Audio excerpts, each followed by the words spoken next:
May 7 അഖിയുടെ birthday ആയിരുന്നു. As usual ഒന്ന് പുറത്തൊക്കെ കറങ്ങി മൂവിയൊക്കെ കണ്ടിട്ട് വരാമെന്നുള്ള പ്ലാനിലായിരുന്നു നമ്മളിരുന്നത്.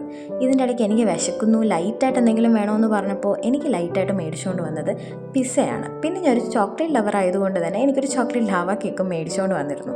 സോ ഇതിൻ്റെ ഇടയ്ക്ക് അഖി അറിയാതെ ഒരു കുട്ടി സർപ്രൈസ് ഞാൻ പ്ലാൻ ചെയ്തിട്ടുണ്ടായിരുന്നു, അഖിക്കൊരു ഗിഫ്റ്റ്.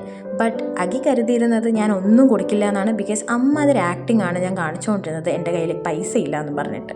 പക്ഷേ അഖി ഇതൊന്നും കണ്ടിട്ടില്ല. ഞാൻ അവിടെ ഗിഫ്റ്റ് വെച്ചതും കണ്ടിട്ടില്ല, ഒന്നും കണ്ടിട്ടില്ല. ഞാൻ അവസാനം വിളിച്ച് കാണിക്കേണ്ട സിറ്റുവേഷൻ ആയിരുന്നു. ഞാൻ ഇടയ്ക്കിടയ്ക്ക് പറയുന്നുണ്ടായിരുന്നു എൻ്റെ മുഖത്ത് നോക്കുന്നൊന്നും, എന്നിട്ടും കണ്ടിട്ടില്ല.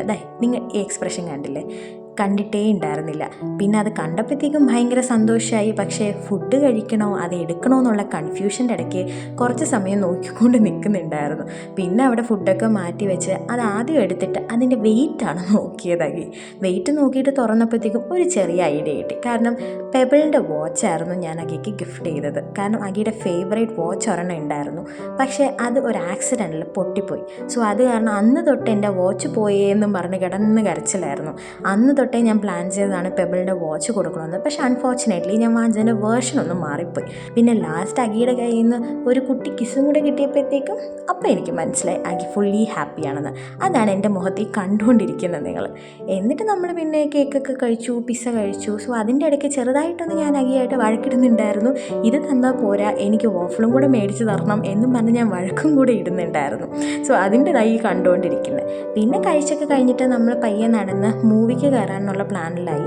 സോ മൂവി ടൂറിസ്റ്റ് ഫാമിലിയാണ് നമ്മൾ കാണാനായിട്ട് പ്ലാൻ ചെയ്തിരുന്നത്. സോ പോകുന്ന വഴിക്ക് അഖി എന്നിട്ട് പറയുന്നുണ്ടായിരുന്നു, നിൻ്റെ സെലക്ഷനാണ് ഈ മൂവി, ഇതെങ്ങാനും കൊള്ളൂല്ലെങ്കിൽ നീ എൻ്റെ കയ്യിൽ നിന്ന് മേടിക്കും എന്ന് പറഞ്ഞുകൊണ്ടിരിക്കുകയായിരുന്നു. മൂവി കണ്ടിറങ്ങിയപ്പോഴത്തേക്കും അഖിയുടെ സന്തോഷമാണ് ഈ കണ്ടുകൊണ്ടിരിക്കുന്നത്. കാരണം എക്സ്പെക്റ്റ് ചെയ്തതിനേക്കാളും വണ്ടർഫുൾ ആയിരുന്നു മൂവി. ആൻഡ് നെക്സ്റ്റ് സർപ്രൈസ്, ഇതായിരുന്നു എൻ്റെ നെക്സ്റ്റ് സർപ്രൈസ്. അഖി തീരെ എക്സ്പെക്റ്റ് ചെയ്യാത്തൊരു സർപ്രൈസ് ആയിരുന്നു. പക്ഷേ ഇതിൻ്റെ ഇടയ്ക്ക് ചെറുതായിട്ടൊന്ന് പാളി. കാരണം എൻ്റെ ചേച്ചി നൈസായിട്ടൊന്ന് വിളിച്ചിട്ട് അഖി കേൾക്കവേ തന്നെ ചോദിച്ച് ഗിഫ്റ്റുകളെല്ലാം കൊടുത്തോ എന്ന് ചോദിച്ചു. അപ്പോഴേക്കും അഖിക്ക് മനസ്സിലായി ഒരു ഗിഫ്റ്റും കൂടെ ഉണ്ടെന്ന്. പക്ഷേ ഭീമയുടെ ഇത് കണ്ടപ്പോഴത്തേക്കും അഖിക്ക് മനസ്സിലായി എന്തോ സംതിങ് ഈസ് ദെയർ. പക്ഷേ ഞാൻ അഖിനെ ആദ്യമേ പറഞ്ഞ് ചെറുതായിട്ടൊന്ന് കൺഫ്യൂസ് ചെയ്യിപ്പിച്ചായിരുന്നു, കണ്ണാടിയായിരിക്കും എന്ന് പറഞ്ഞു. പക്ഷേ ഗോൾഡ് കണ്ടപ്പോഴത്തേക്കും അഖി ചെറുതായിട്ടൊന്ന് പതറി. കാരണം പിന്നെ ഒരു കൺഫ്യൂഷൻ, ഇതെന്തിനാ രണ്ടെണ്ണം? അപ്പോഴത്തേക്കും ഇതിൻ്റെ ഇടയ്ക്ക് എനിക്ക് വേറൊരു പ്ലാനും കൂടി ഉണ്ടായിരുന്നു. അത് എന്താണെന്ന് നിങ്ങൾക്ക് കുറച്ച് കഴിയുമ്പോൾ മനസ്സിലാവും. എന്തായാലും അഖി ഭയങ്കര ഹാപ്പിയായി. എൻ്റെ പ്ലാൻ എന്തായിരുന്നു? ദേ നോക്കിക്കേ, ഇതായിരുന്നു എൻ്റെ പ്ലാൻ. അഖിക്ക് ഒരു കമ്മലും കൊടുത്തു, മറ്റേത് ഞാനൊരു മൂക്കുത്തിയായിട്ടിട്ടു.